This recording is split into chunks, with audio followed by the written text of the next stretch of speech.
Hello you are welcome to MBBS diaries. Hi, it's doctor Rahul. आज हम लोग important topic देखेंगे कैलॉट्स ट्रायंगल, जो अक्सर एग्जाम में पूछा जाता है, सेट में भी पूछा जाता है, नीट पीजी में भी पूछा जाता है और इंपॉर्टेंट शॉर्ट नोट आता है इससे। तो बेसिकली इसका introduction, Calot's triangle it is also known as cystohepatic triangle. It is a small anatomical space in the abdomen. It is located at the porta hepatis of the liver, where the hepatic ducts and neurovascular structure enter or exit the liver.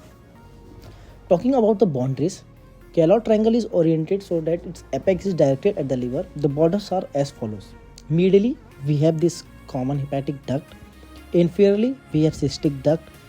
Superiorly, we have inferior surface of the liver. The above differ from the original description of Calot's triangle in 1891, where the cystic artery is given as the superior border of the triangle. But now the modern definition gives a more consistent border. The cystic artery has considerable variation in its anatomical course and origin. Talking about the content of the Calot's triangle are right hepatic artery. It is formed by the bifurcation of the proper hepatic artery into the right and left branches.